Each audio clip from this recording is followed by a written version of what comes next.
Hey everyone, welcome back to our scenes. In today's video, we are going to cover the last part of the chapter metals and non-metals, that is occurrence of metals and the detailed connection of it. So let's get started. Talking about metals or any other element, we know that these elements are present in the earth's crust in the form, in the crude form, in the ore form. So as we are talking about metals, so these metals are not present in free form in the earth's crust. We normally or we oftenly find them in the ore form. Ore is nothing but, suppose I am talking about a particular ore like iron ore. Iron ore is a substance where you will find majority of the molecules or majority of the particles to be iron. Other than the iron, you're going to find soil particles, you're going to find pebbles, you're going to find mixture or traces of other elements with it. Okay, so it's like something which is not purely iron but contains majority of the iron. So that is how ore is. You will have, when you're talking about a particular ore, you will have that particular substance in majority but mixed with other substances as well, other elements as well. You will have traces of so many types of elements. Okay, so since you're getting this in ore form, you cannot use it directly for creating something or for whatever purpose you are actually using it. You need to extract the only metals from the ore, leaving behind all the other waste particles, and that is when you are going to use it. So it's not as easy as to be said. You cannot just hand pick it and separate the metals from it. So there is a particular big process going on in order to separate the metals from its ores.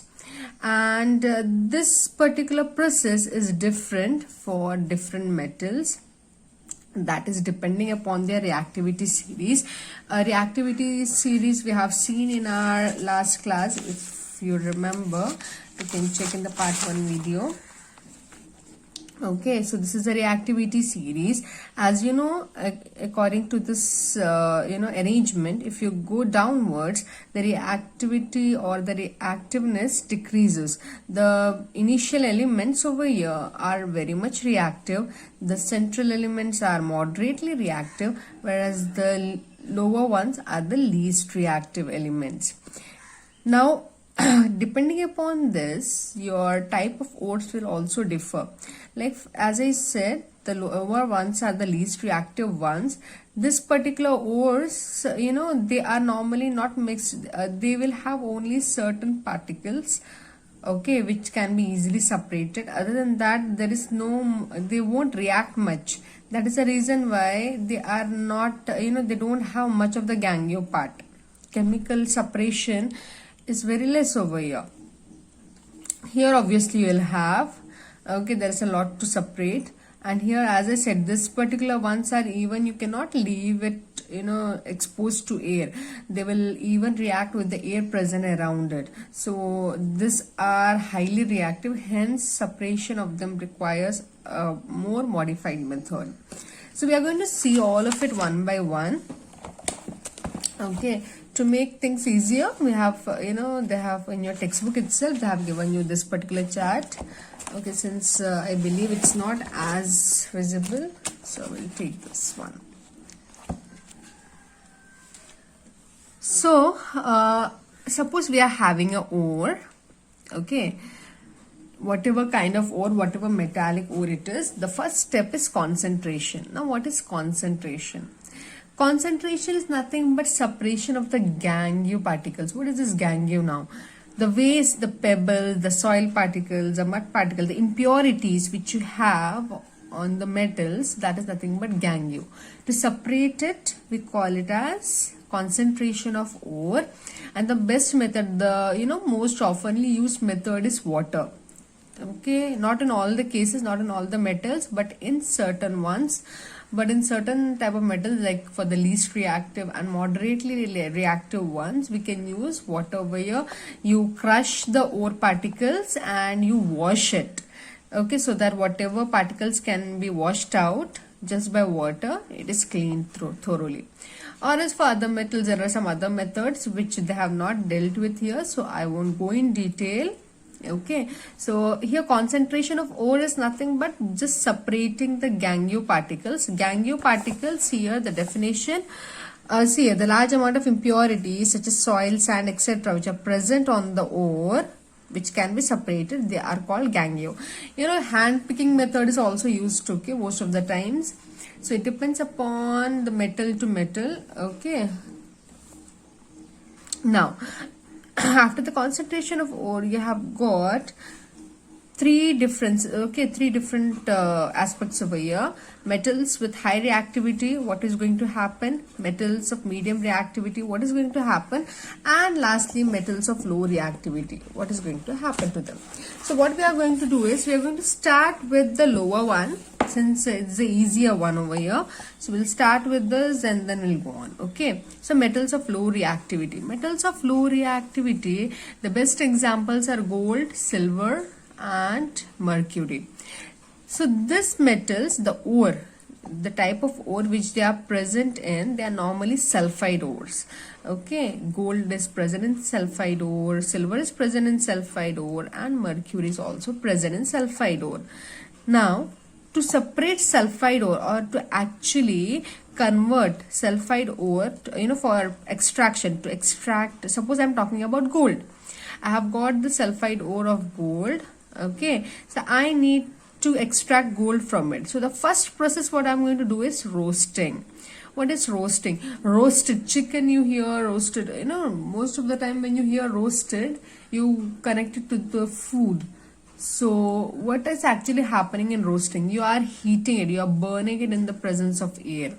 So here also roasting is nothing but you are heating the ore. You'll be, warming or heating up the ore in the presence of oxygen. So what happens is, after heating in the presence of oxygen, this sulfide ore will convert into oxide ore. Okay, they have given you here. Okay, they have, okay, for low reactivity series, here as you can see, they have taken mercury. Hg is mercury. Okay, you can see here, this sulfide ore is being heated in the presence of oxygen, and this process is nothing but roasting. So after, whenever you heat a sulfide ore, that is whenever you roast a sulfide ore, you are going to get oxide ore. I mean, the sulfide is going to be converted into oxide. As you can see here, okay, we have got mercury oxide along with sulfur dioxide. This is something gaseous form, this will be released. Okay, it's not a big deal. Now this oxide ore, when you directly heat it, as you're heating, it's not like you're separating and again heating it. You won't come to know by seeing that now this sulfide has converted into oxide. No, you're continuously heating it. As you're heating it, sulfide will get converted into oxide. Simultaneously, oxide, because of the heat itself, the oxygen present in the metal will also be released, and only the metal will be left behind. So that is the reason why, as you can see here, they have directly given sulfide ore is roasted. After roasting, you are going to get metal. Metal is refined. Okay, so they have not mentioned here anything about oxide ore. What you are going to do with oxide ore? Normally for oxide ore, it's not easy to separate the oxygen from the metal. But in case of low reactive metals, it's very easy. Just heat it and oxygen will be lost, because they are not having any affinity towards oxygen. They are not showing any attraction towards oxygen. That is the reason why, while roasting, when sulfur is being lost, oxygen will also lose. It will be lost by the metallic ore, and hence you are going to get pure metal. This pure metal is not 100% pure, obviously. So again, further you have to undergo refining. So this refining can be, by any other methods like by melting it or by electrolytic process. Okay, regarding electrolytic process, we are going to see it for copper. So you will have an idea how it is done for other metals as well. But there is a normal process what is carried out. So it's by melting itself. Okay, so that was about low reactivity. Next, let us try to understand about the metals with medium reactivity. Okay.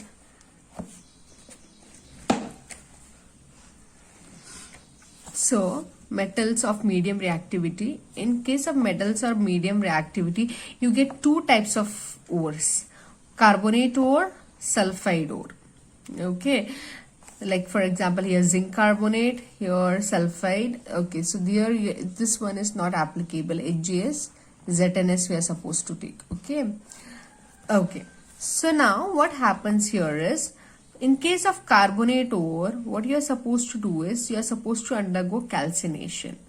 And if it is sulfide ore, obviously roasting. This I have told you. So we are going to talk about sulfide ore first, since we have seen one of a similar kind, and then we will see about carbonate ore. For sulfide ore, as I said, you are supposed to roast it. You are supposed to heat it in the presence of air, lots of air. So here it will be converted into oxide. This oxide has to be reduced. This is just an outline, okay? Reduced in a sense, reduction is nothing but removal of oxygen. When I say reducing or reduction, reduction is nothing but a chemical reaction where oxygen is being removed.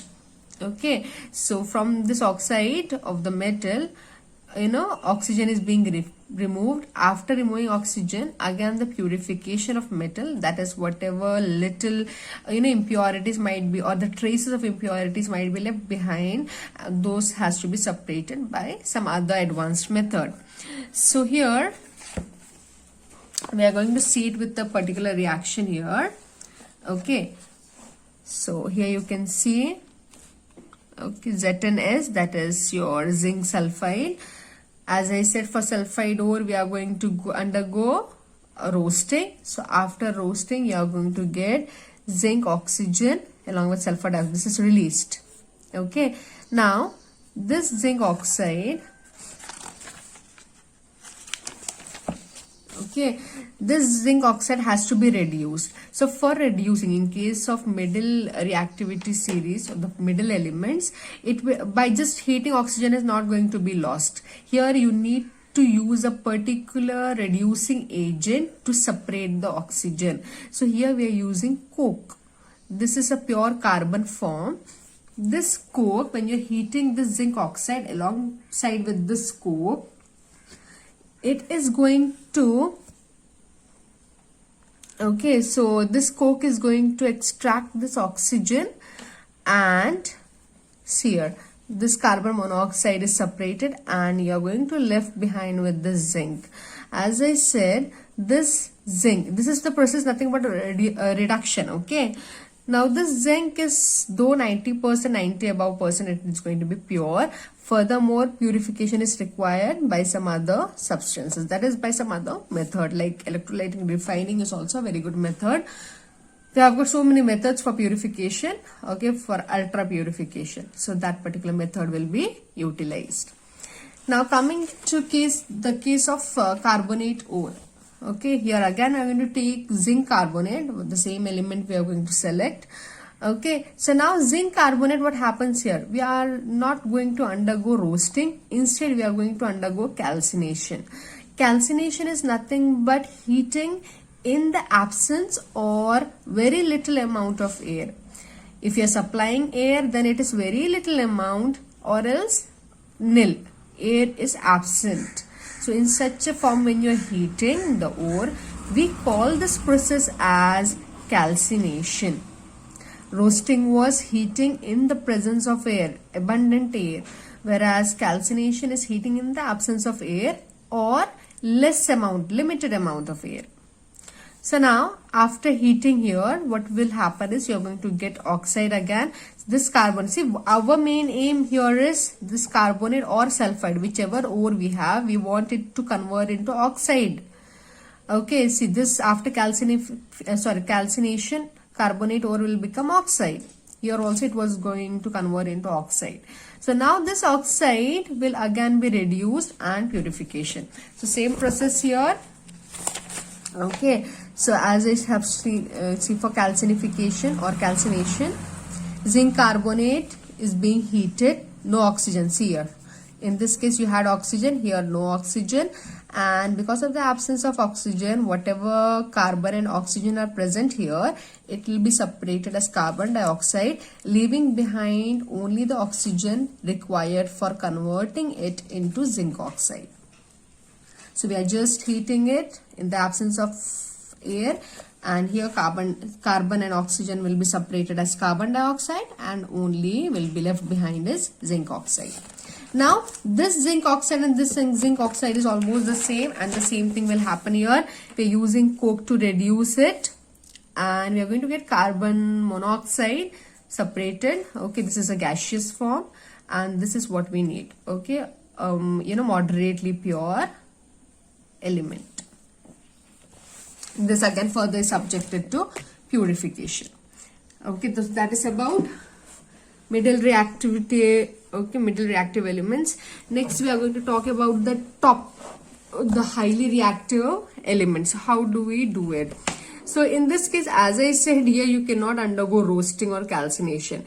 In both the cases, it's going to react, and instead of simplifying the process, you are going to make it complicated. You're going to add extra elements, to your ore. So instead, what we are going to do is we are just directly undergoing electrolysis. So what is this electrolysis? Okay, electrolysis of molten ore. Directly we are going to heat the ore and we are going to electrolyte it, and then we are going to get pure metal. So what is this method actually? So electrolysis is here in the first chapter. We have got electrolysis of water. Similar kind of process it is actually. Okay, I'll just show you the picture over here so that you can make out how it is actually happening. Okay, this is electrolysis of water, not electrolysis of any metal, but something similar. Okay, here instead of taking water, we are going to take our molten ore. Okay, again anode and cathode. So what happens here now? Suppose we are talking about, okay, see here this your top reactive series elements, that is sodium and potassium, though you don't get in nature in the pure form. They are obviously they are every time mixed with something else, not in the ore form as well. Here they are very much rapidly reacting, hence they are normally found in the form of chloride or sulfide. Not only sulfide, different elements are mixed. So normally here the simpler one we are going to take, that is sodium chloride. So how do you separate it? So what we are going to do is we are going to take sodium chloride. We are going to make a brine solution. What is this brine now? Brine is nothing but salt solution. Take salt, add it in water, mix it, and then we call that solution as brine. Okay, so we are going to take a brine solution and we are going to put 2 electrodes. So if I have to draw and show you, it is something like this. Okay, this is my beaker. I'm going to take brine solution here. I'm going to put 2 electrodes. Okay, and now this electrode will be connected to battery. Okay, now as the current starts here, see, one is cathode and one is anode. Okay, so at the cathode, that is minus will always attract the plus, and plus will always attract the minus.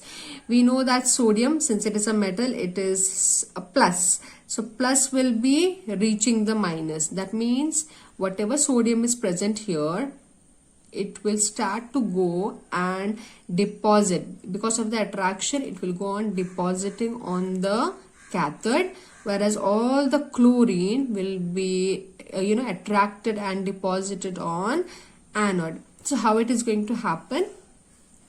Sodium is having one less electron. This entire process about losing and gaining electrons is explained in the previous part. Okay, please go and check it if you have not yet understood. So now whatever loss of electron the cathode is undergoing, sorry, the sodium is undergoing, it will be, furnished by this cathode. Cathode is going to give it electron, and after furnishing, it's going to be attracted here. Okay, it's going to stick to it. Whereas anode, at anode, chlorine, it's having excess of electrons.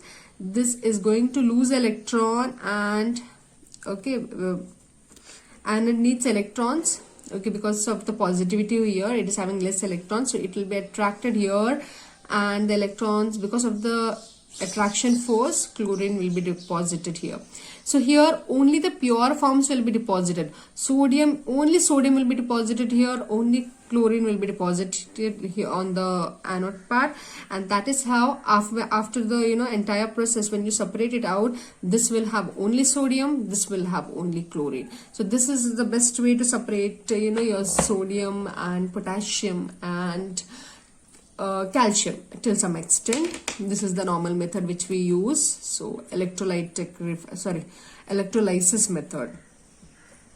Okay, so next is regarding refining of metals. How do you undergo refining? As I said, refining of various metals is in different way, but the normal and the best method is electrolytic method. Okay, so we are going to see this. Okay, so now let's try and understand the process of electrolytic refining. And here we have selected copper for the example. This method can be used for any type of metal, gold, silver, nickel, anything, tin, zinc. Okay, so here we are going to see for copper, and hence we are going to take all the examples related to copper.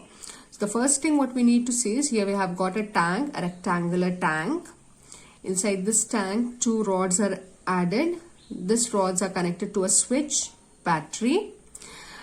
And now, talking about this rods, anode consists of the impure copper. Since we are refining copper, anode is nothing but the impure copper rod, or the copper which is not completely purified. We have taken it in the form of rod. Whereas cathode is very thin purest copper, purest form of copper, very thin rod is cathode. Then we have got a solution here. This solution is nothing but acidified copper sulfate solution. Acidified copper sulfate solution is nothing but copper sulfate solution with a certain amount of acid added to it to reduce the pH of that solution below 7. So that particular solution is taken inside this tank. Now, as you start the electricity, or as you switch it on, when the electricity starts to pass, what happens is, from this impure rod, the copper ions, only the copper ions will start to separate from this, and they'll start to go and attach to your cathode. See, as you can see here, this arrow mark is showing the copper ions coming out, and copper ion is going and adding to your cathode. So whatever copper is being deposited over here, it is the pure copper form. Only the purest copper is added here. And as this is happening now, whatever impurities were present on this, it is not being attracted either by anode or by cathode. So that is the reason why they'll start to accumulate, like powder they'll start to accumulate at the bottom of the tank. So when the process is completely done, you will see a heap of those impurities at the bottom. And this heap is called, these impurities are called anode mud, because they have come from anode. This is the impurities. It might have some traces of other elements, but they don't show any affinity towards anode or cathode. That is the reason why they are not attracted, and that is how they will be settling at the bottom. So this can be separated. This cathode is nothing but, you can separate it, the purest form of metal you'll be getting. And here nothing will be left. As you start doing as the process is going on, here this was thin and this was thick. Now as time goes by, this will become thinner, and this will become thicker with the presence of the pure metal. Okay, so that is how it will work. Next is regarding corrosion. 3.5 topic, corrosion. Let's talk about corrosion now. What is corrosion? Corrosion is nothing but when your metal is being degenerated either by air, water, or reaction of acid, etc., then we call that particular degeneration as corrosion. Okay, examples are iron rusting, rusting of iron, silver articles becoming black, the loss of dull color and turning black in nature. Then copper you will show green coating, okay, on the copper. Okay, so these are other examples where you will see the corrosion happening, the corroding, or the metal is actually being spoiled or disturbed. Okay, it's not the normal shiny metal what you see, but something like rusting kind.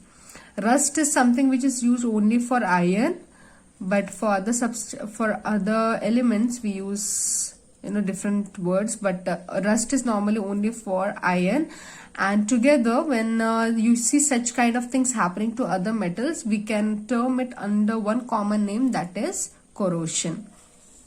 So see here, silver articles, how does it turn black? First we need to understand that when silver is exposed to air for a long time, what happens is whatever sulfur is present on sulfur is present in the atmosphere, sulfide, it will start to react with your silver and form sulfide, silver sulfide, and this silver sulfide is nothing but black in color. Copper what it does is it will react with the carbon dioxide present in air, and as it is reacting with the carbon dioxide, what will happen is, because of the reaction between copper and carbon dioxide, a green color coat will form. That is, this coat is nothing but copper carbonate. Regarding iron, we all know it is because of the moisture present in air. It will react with the water and it will form brown flaky substances. What you see on rust, that is nothing but your rust. Now see here, though this corrosion, we know about iron, how we prevent the corrosion. Similarly, for other substances also we can prevent it, whether it's reacting with carbon dioxide or air or whatever, sulfide. So in all these cases, prevention is done, and the best way to prevent it is by painting. Okay, the normal or the easiest form is painting. Then there are other methods like oiling, greasing, then galvanizing, chrome plating, anodizing, or making alloys. So painting is a very common form. Oiling we normally do to avoid friction. Greasing is also similar, but instead of using oil, we use grease. Now, what is galvanizing? Galvanizing is nothing but we are actually applying a thin layer of zinc on the metal. Okay, whichever metal you are preventing from rusting, we apply a thin layer of zinc, and because of the thin layer of zinc, the metal will not show any kind of rusting or corrosion. Regarding chrome plating, again here it is an electrolyting method where you actually electroplate it. Anodizing is also almost similar, but making alloys is something different. Making alloy, what is an alloy? Alloy is a mixture of two or more than two metals or a non-metal in order to to get the desired character or desired property in the metal. We are actually creating alloys. So here we have got some of those alloys which are actually very helpful. Okay, so we are going to see them. See here the definition. Alloy is nothing but a homogeneous mixture of two or more metals or a metal and non-metal. So here iron, whatever normal iron which we use, it's actually very strong. So why is it? Because we add a little amount of carbon to it.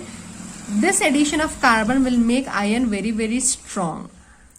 Next, steel, whatever stainless steel we use, it is nothing but a mixture of iron, nickel and chromium. Brass, copper and zinc, mixture of copper and zinc is nothing but brass. Bronze, copper and tin. Solder, lead and tin. Amalgam. Amalgam is, see, whenever you hear the word amalgam, remember that in that particular alloy, you have got mercury with it. Along with mercury, if you have got any other element, like for example, zinc amalgam, we are going to call it, it's nothing but a mixture of zinc and amalgam. Okay, so that's about from this chapter. If you have got any doubt in the given topic, you can let me know in the comment section, and I'll get back to you as soon as possible. Thank you for watching.